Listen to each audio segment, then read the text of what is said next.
Gump goodness.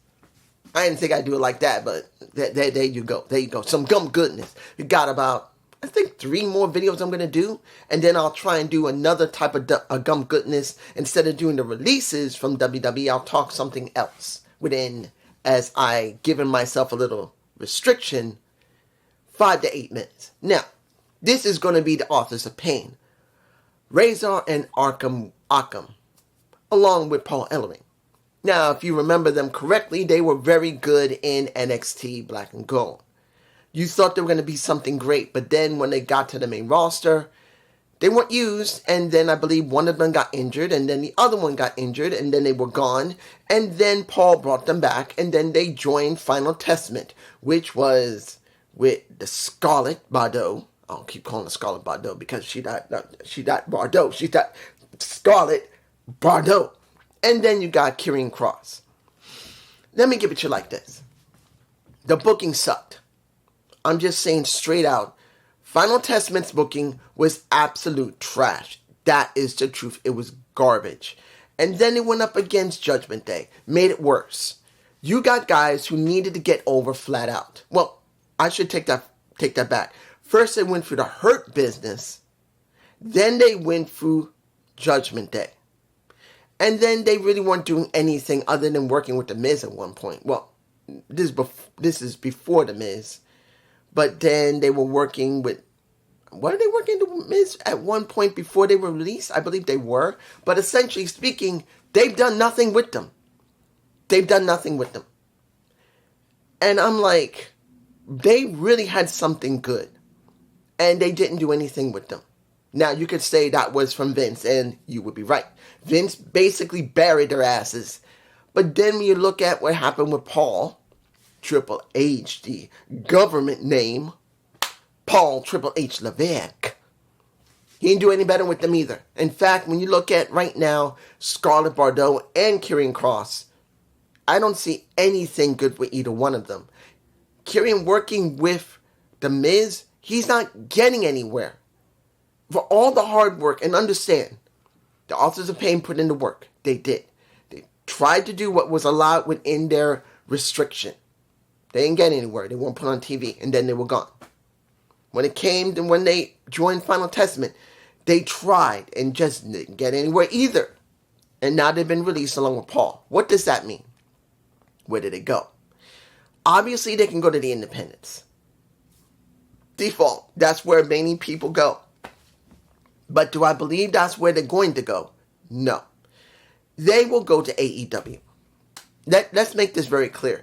I would be surprised if they go to TNA first. I truly believe that Paul will try to get them into AEW first. And then if it doesn't work, he will probably try to get them into TNA, counting on, and I have to say this right in between this, I know now that the originally new president of TNA is gone, and now a guy named Carlos Silva is now in charge, along with 2 other executives who have worked, and I say this to the one who loves me to give me a sonnet, really?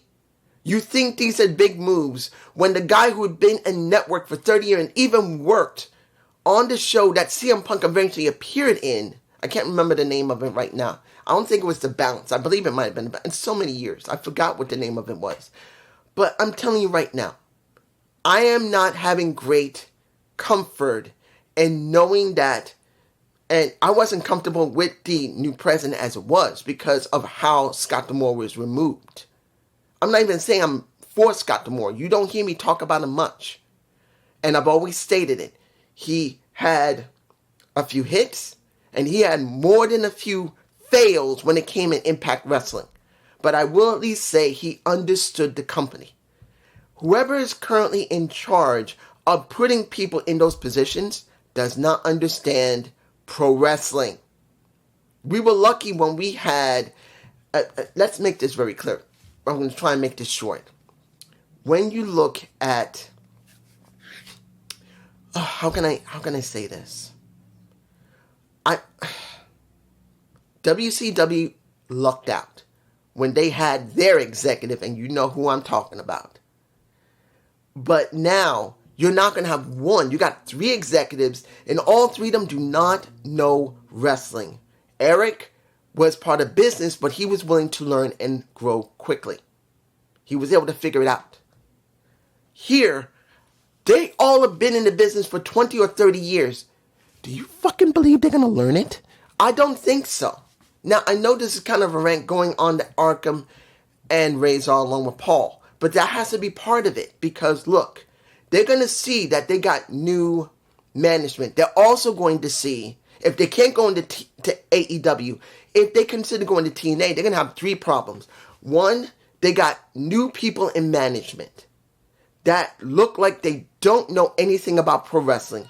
It doesn't make a difference if they know sports. Sports is different than pro wrestling. Second, they've done a pay cut across the board. That is why most people, including PCO, got pissed. He got a pay cut and he was willing to take it, but they were not willing to do anything with him.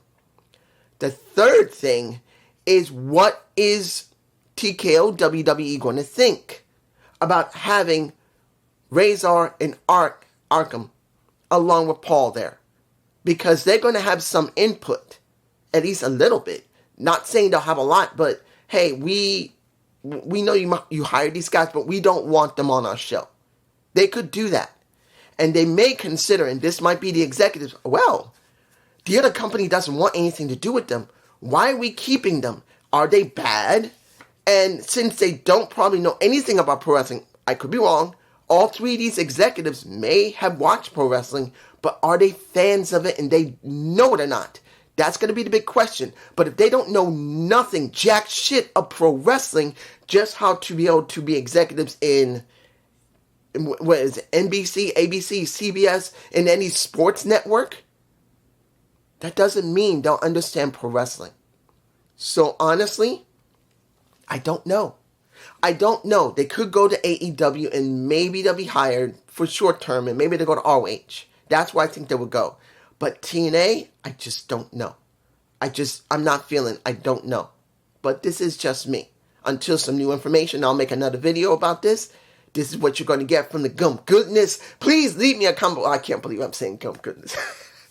But at least I'm staying within the 5 to 8 minute restriction. Peace.